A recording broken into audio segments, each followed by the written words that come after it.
এখানে যে প্রতিষ্ঠানে যানবাহন বিষয়ে ন্যূনতম কারিগরি জ্ঞান রাখেন এরকম কোনো কর্মকর্তা নাই, কোনো মেকানিক্যাল ইঞ্জিনিয়ার নাই, সেই সিটি কর্পোরেশন আজকে 50 কিলোমিটার গতিবেগে যে গাড়ি চলে তাদেরকে লাইসেন্স দিবে।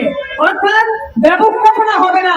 রাস্তায় অ্যাক্সিডেন্ট হয় দুই বাসের মধ্যে, আপনারা শুনতেন এটা নাকি অটোর দোষ। এমন অবস্থা যে যদি ট্রেনের অ্যাক্সিডেন্ট হয় তাহলেও বলে যে এটা ব্যাটারি রিক্সার কারণে হয়েছে। এইরকম ভাবে ব্যাটারি চালিত যানবাহনকে সবসময় হেয় করার জন্য, তাদেরকে গালি দেওয়ার জন্য একদল একটা শ্রেণী রেডি হয়ে থাকে, কিন্তু তাদের জন্য একটা প্রপার নীতিমালা, সেই নীতিমালা করার সময় সরকারের উদ্যোগ খুঁজে পাওয়া যায় না। আমরা বলেছি বিআরটিএ এখানে যুক্ত করতে হবে, বিআরটিএর কারিগরি জ্ঞান, কারিগরি দক্ষতা সেইটাকে যুক্ত করতে হবে। সেইটা যদি যুক্ত না হয় এই খাতে ব্যবস্থাপনা হবে না। আমরা দেখি আজকে বিদ্যুৎ সংকট, কিন্তু সেখানে এসি বন্ধ করার জন্য কোনো কথা বলা হয় না, কিন্তু ব্যাটারি চালিত যানবাহন নিয়ে কথা বলা হয়। আজকে এসি ঘন্টায় 3 ইউনিট বিদ্যুৎ খায়, আর একটা রিক্সা 4-5 ইউনিট বিদ্যুতে চলে, একটা ইজি বাইক সর্বোচ্চ 15 ইউনিট বিদ্যুতে চলে। সেই বিদ্যুৎ দিয়ে একটা পরিবার চলে। আপনারা শুনেছেন 4 কোটি মানুষ আজকে বাংলাদেশের তৃতীয় শ্রম খাত, যদি শ্রমশক্তির দিক থেকে হিসাব করেন, সেই শ্রম খাত আজকে তাদের বিদ্যুৎ নিয়ে অপচয়ের কথা বলা হয়। এইটা অপচয় না, এইটা সঠিক ব্যবহার।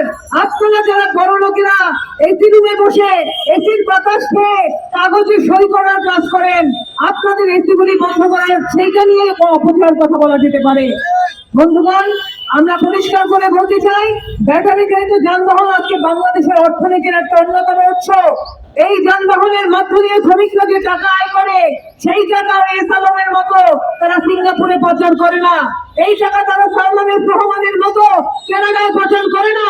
এই টাকা এই দেশের বাজারে ঘোরাফেরা করে, এই টাকা দিয়ে এই দেশের অর্থনীতি সফল হয়। সেই কারণে আজকে এই যানবাহনকে, এই যানবাহনের খাতকে কোনোভাবেই অবজ্ঞার চোখে দেখা যাবে না।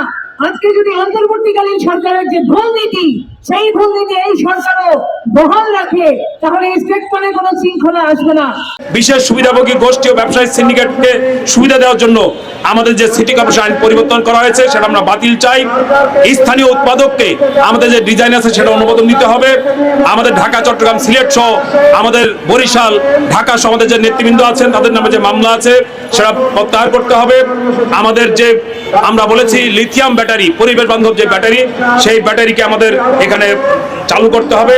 পার্কিং আমরা বলেছি এবং চার্জিং স্টেশন সেটা স্থাপন করতে হবে।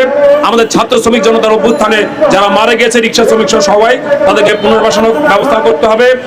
এবং আমরা এখানে বলেছি যে দুর্ঘটনা প্রতিরোধ এবং সড়কের শৃঙ্খলা প্রতিষ্ঠায় আমরা তো বললাম যে আমরা স্বল্প গতির গাড়ির লোকাল যানবাহনের জন্য পৃথক লেন, আর অবৈধ চাঁদা আদায়, ব্যাটারি ছিনতাই, চুরি বন্ধে এবং নারী শ্রমিকদের নিরাপত্তা নিশ্চিত করার জন্য ব্যবস্থা নেবেন। এবং আমরা সকল শ্রমিকের জন্য আর্মি রেটে আমরা রেশন চাই এবং আমরা পেনশন চাই, বিনামূল্যে চিকিৎসা চাই। এই যে 10টা দাবি আছে, আমরা স্মারকলিপির মধ্যে আমরা সেগুলো উল্লেখ করেছি। আমরা আশা করব যে সেই দাবি অনুযায়ী আপনারা ব্যবস্থা গ্রহণ করবেন। আগামী 17 তারিখের মধ্যে আপনাদের কার্যকর পদক্ষেপ আমরা দেখব। নচেত আমরা প্রধানমন্ত্রী কার্যালয় অভিমুখে বিক্ষোভ সহ আরো অন্যান্য কঠোর যে কর্মসূচি আছে সেটা সিদ্ধান্ত নিয়ে আমরা সেদিকে বাধ্য হব। 60 লক্ষ শ্রমজীবী মানুষ, 3 কোটি পরিবার আমাদের সাথে আছে। এর সাথে বাংলার ছাত্র জনগণ তারাও থাকবে।